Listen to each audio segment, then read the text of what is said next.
whiteboards all the time on YouTube. If you didn't see the National League version of this video, you could probably go check that out before you watch this. Actually, probably doesn't matter. Watch the American League one, then the National League one. Watch both. Either way, this is the American League predictions from my whiteboard. This is just where I keep a list of predictions, which is a lot of our podcasts. We do a lot of predicting, not so much written down all the time, but I do it just because when you have a whiteboard and you have nothing else to put on it, this is what you do, I guess. American League East, the Yankees are going to be really good. They got Garrett Cole, no surprise. I have them at 40-20, best record in the league. Next, I have the Rays, 34-26, who could be a sleeper team in the playoffs. Red Sox and Blue Jays. Blue Jays, a team that could be good. With a 60-game season, there's really a crazy amount of stuff that could happen. But I took the safe route and did not put them in the playoffs, and the Orioles aren't good. Then we have the Twins, whose pitching after Jose Barrios gets a little suspect, but their offense is going to be amazing. 36-26.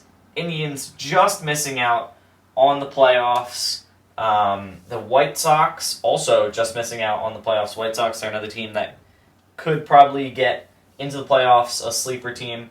The Royals and Tigers are both also pretty bad. The Royals could do worse. I gave them a little bit better of a record just because you gotta have some variety because, again, with such a small sample size, a lot of weird stuff is gonna happen this year. Not even just because it's a small sample size, but like some random, like the Yankees could have a bunch of people test positive and for a couple weeks their team isn't as good. So a lot of stuff could happen.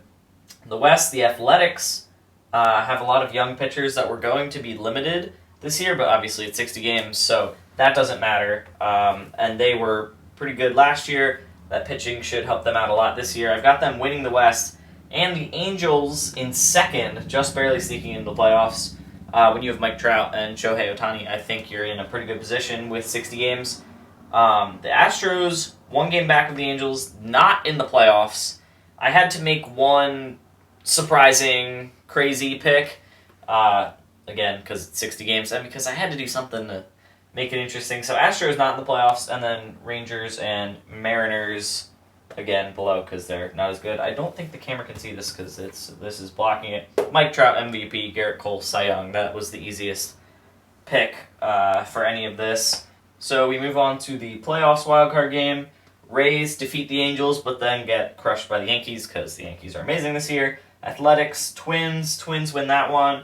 And then the Yankees also beat the Twins because, again, the Yankees. So that leaves us with the World Series of Yankees versus Dodgers. I don't know why I do the game-by-game for the World Series. I do. Yankees win 4-2. MVP, Gleyber Torres. So, yeah, this will be probably the most wrong predictions board I've ever had, considering 60 games. Again, it's like the 4th time I've said it. Literally anything could happen. We're still going to see how well we do. Yankees over Dodgers in 6 is the final World Series prediction. Let me know in the comments what you guys think the World Series matchup is going to be and who you think will win the World Series. Check out the podcast this week. It is going to be coming out after this video because of technical difficulties, scheduling, that type of stuff. We're starting to have vacations because it's the summer and whatnot, so while you're waiting, you can watch the National League video if you haven't, or some old podcast episodes. So yeah, thank you guys for watching, and be sure to subscribe if you're not subscribed.